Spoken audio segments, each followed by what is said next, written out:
Good morning, everyone.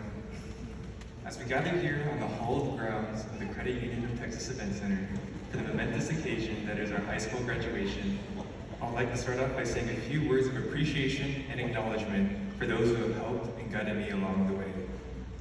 I would first and foremost like to thank my family for their unconditional support for the past 18 years of my life.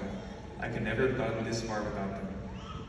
Next, I'd like to thank my friends for adding some color to my otherwise achromatic life. If not for them, these past 4 years would likely have been unbearable.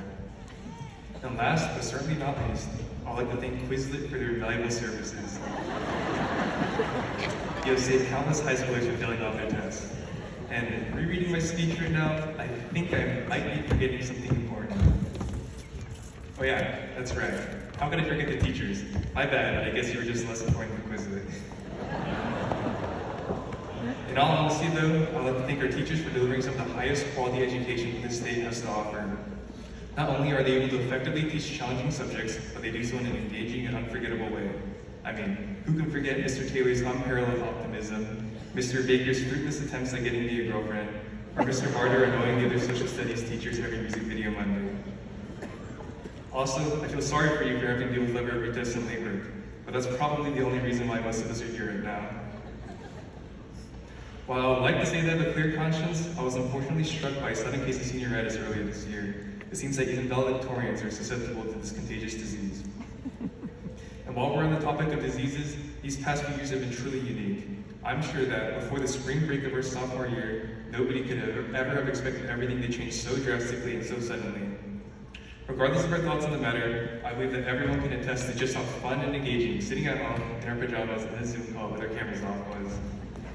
From virtual classes to half-empty classrooms, it wouldn't be too much of a stretch to say that we haven't had the most normal high school career.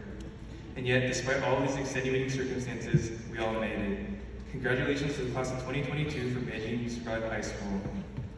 Now that we finally regained some semblance of normalcy, looking back at it, I believe that despite all the craziness, these past 4 years have left a tremendous impact on our lives.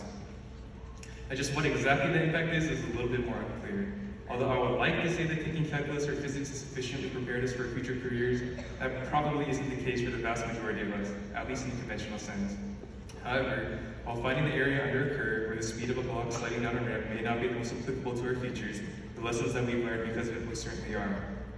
Whether it's learning how to cram the period before a test, or staying up late because you decided to start working on a project the night before it's due, these lessons won't be going to waste. And not only will we carry with us the wisdom of the past, but also our hopes and expectations for the future.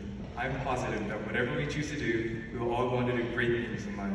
Now, I know many of you are probably thinking something along the lines of, easier for this nerd to say, but I believe that everyone has their own unique strengths and weaknesses that will help them succeed. I mean, I may be valedictorian, but I still don't know how to ride a bicycle at 18 years old. But just because you may not be able to pedal a bicycle doesn't mean that you won't find success elsewhere.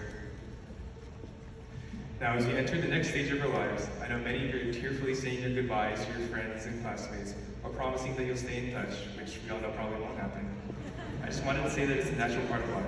They say that life is a culmination of all of one's experiences, so while the friendships we made in high school may not last forever, the experiences we made surely will.